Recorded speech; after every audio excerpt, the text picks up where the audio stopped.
I was talking to one of our employees recently about the time that we got to speak at South by Southwest. They invited us to be featured presenters on the Google advertising platform.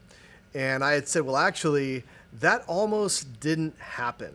And what I had learned is if you don't ask for it, you're not going to get it. So one of our business models early on was helping nonprofits leverage the Google grant. And that's a $10,000 a month credit within the Google AdWords platform. And we would help nonprofits spend a lot more of that money pushing traffic to their websites, blah, blah, blah.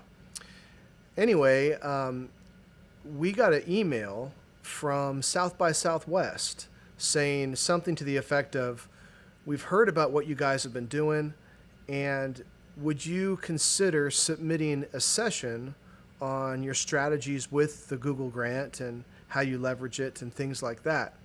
So I looked at it, thought about it, thought, it's something like 4,000 companies apply for this and, like 10% are chosen or something like that. But I decided, what the heck, they're reaching out to us. And so I submitted everything they were asking for and really kind of forgot about it because I think a month and a half or 2 months went by.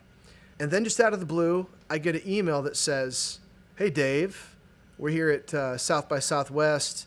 We have elected to have you one of the presenters for Google advertising, specifically for the Google grant. So we'd like to invite you to present at the next South by Southwest. And I couldn't believe it. I mean, this is something that has been on my bucket list of wanting to do for a long, long time. And I finally, not just to go to it, like attend it, but to actually speak at it. So it was awesome. Just was fired up about it.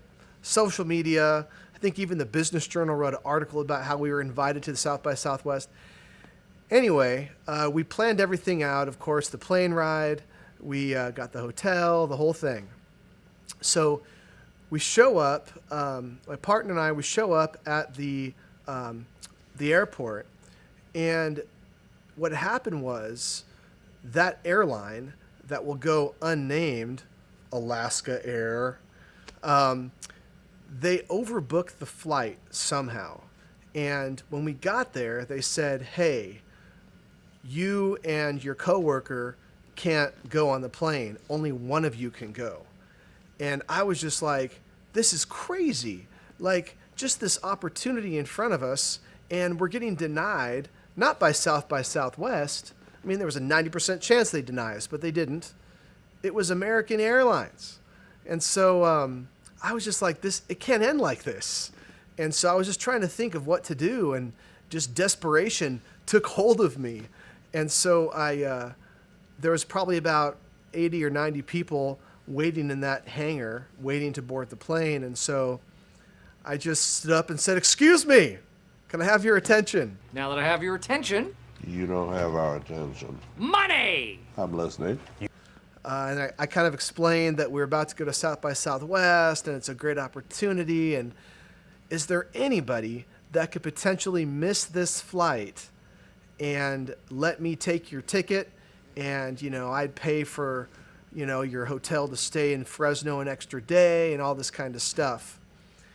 Well, I laid it all out, and nobody said anything. And I was just like crushed. Like, what's going to happen?